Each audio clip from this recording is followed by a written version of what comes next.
안녕하세요. 항암요리연구가 박진희입니다. 암 환우와 가족들의 건강하고 맛있는 식사를 위한 레시피 다이어리 온 더 테이블. 오늘은 4번째 시간입니다. 암투병을 할 때 되도록이면 피해야 하는 대표적인 맛에는 어떤 것이 있을까요? 잘 아시겠지만 짠맛과 단맛이 있습니다. 근데 오늘은 이 단맛에 대해 주목을 해볼까 합니다.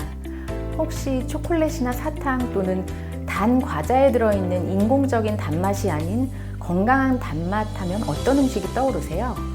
아마 과일이 제일 먼저 떠오르실 거예요. 그런데 암 환자분들은 이 건강한 단맛인 과일조차도 과연 먹어도 괜찮을까라고 많이들 고민을 하시는데요. 그래서 제가 오늘 과일을 좀 더 현명하고 맛있게 먹을 수 있는 방법을 2가지 레시피로 알려드리도록 하겠습니다. 그 첫 번째 메뉴는 바로 사과 건강 카레입니다.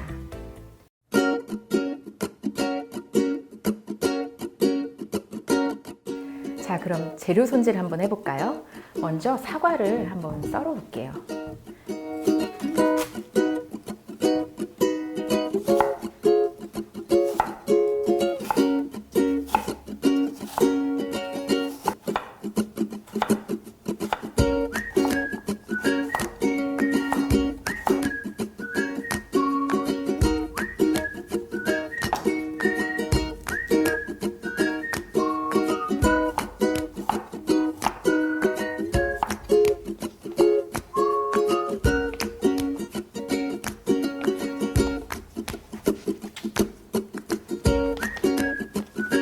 재료가 다 준비가 되셨으면 팬에 기름을 두르시고요. 그리고 먼저 향을 내기 위해서 마늘을 좀 볶아주세요. 타지 않게 볶아주시고요. 같이 양파도 좀 넣어주세요.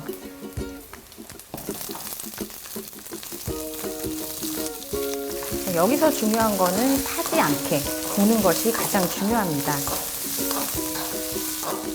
그리고 양파가 어느 정도 투명해지면, 반투명해지면 아까 준비해둔 그리고 그 밑간을 살짝 해둔 닭고기를 넣어주세요. 저는 오늘 닭고기를 사용을 했지만 여러분은 돼지고기 또는 소고기를 사용해도 됩니다. 사과에 들어있는 수용성 식이섬유인 펙틴은 오히려 열을 가했을 때 그 성분이 배가 되고 또 소화에도 용이하게 작용을 합니다. 특히 사과 껍질에 들어있는 쿼세틴은 항산화 성분이 큰 파이토케미칼의 일종인데요. 이 파이토케미칼의 특징이 바로 열에 강하다는 것입니다. 그래서 사과를 넣고 이렇게 열을 가해 조리를 하면 소화 흡수율도 높일 뿐만 아니라 파괴가 되지 않기 때문에 더 큰 효과를 볼 수 있습니다. 충분히 볶아지면 이제 물을 재료가 잠길 정도로만 부어주세요. 이때 한 가지 요리 팁을 알려드리자면 사과를 껍질째 사용하실 때는 되도록이면 조금 비싸더라도 무농약을 사서 쓰시는 게 좋고요. 만약에 여의치 않으시다면 이 사과를 물에 5분간 담가 두셨다가 깨끗한 물에 씻으시면 됩니다. 네, 이제 카레가 보글보글 끓기 시작하면은 준비해 두신 카레가루를 넣어주세요. 고용 카레를 넣으셔도 됩니다. 네, 한 가지 건강 요리 팁을 알려드리자면 기존의 인스턴트 카레에 이렇게 사과나 또는 강황가루를 좀 더 넣으신다면 보다 건강한 카레 요리를 만드실 수 있습니다. 네, 카레가 한 소끔 끓어서 좀 걸쭉해졌을 때 코코넛 밀크나 생크림을 조금 넣으시면 좀 더 부드럽고 맛있는 카레를 즐기실 수 있으십니다. 자, 이제 완성이 되면 불을 끄고 준비하신 브로콜리를 넣으시면 됩니다.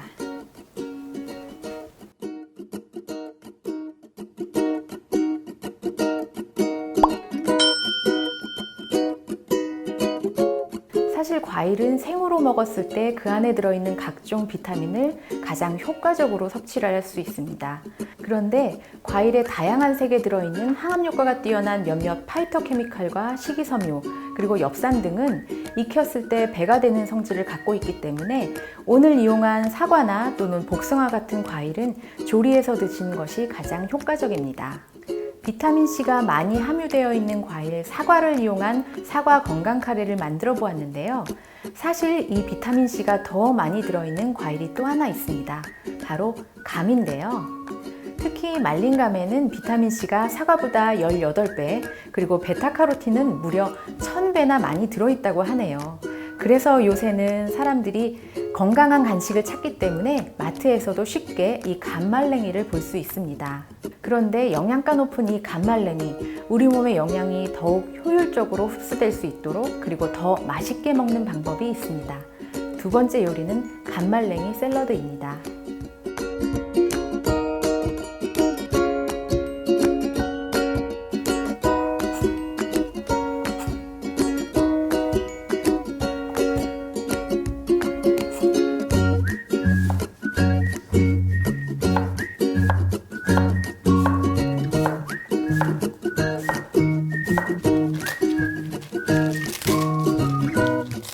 자, 그럼 감말랭이 샐러드에 잘 어울릴 만한 유자 드레싱을 한번 만들어 볼까요?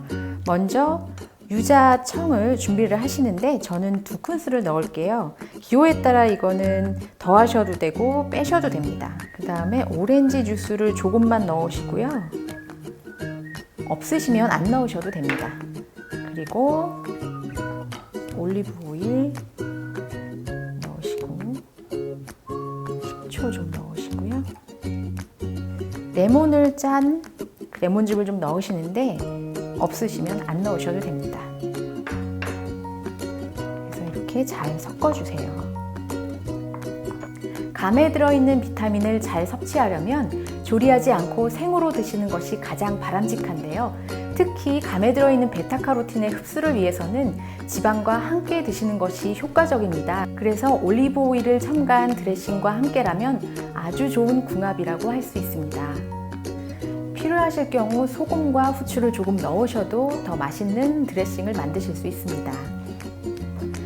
사실 과일 샐러드이기 때문에 유자청을 조금만 넣으셔도 되고요.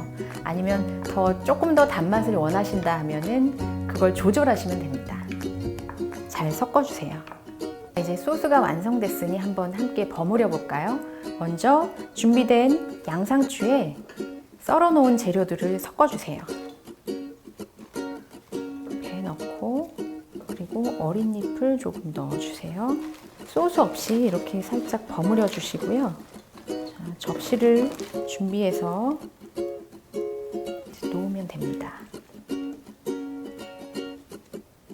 자, 그 다음에 만들어 놓은 소스를 골고루 뿌려주세요.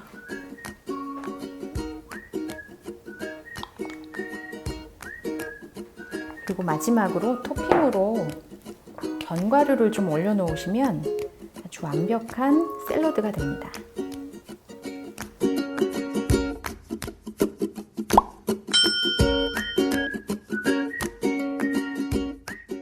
네, 여기서 알아두셔야 할 사항이 한 가지 있는데요. 감의 떫은 맛을 내는 타닌 성분은 많이 먹었을 경우 변비를 유발하기 때문에 하루 한 줌 정도가 넘지 않도록 주의해 주시기 바랍니다. 일반적으로 지인의 병문안을 갈 때 선물하기에 무난하게 좋은 것이 바로 음료 세트나 과일 바구니인데요. 이럴 때 아마노에게 권하기 좋은 적합한 과일은 바로 당 지수가 비교적 낮은 과일입니다. 여기서 당 지수란 음식을 먹고 난 후에 혈중에 남게 되는 당의 정도를 말하는데요.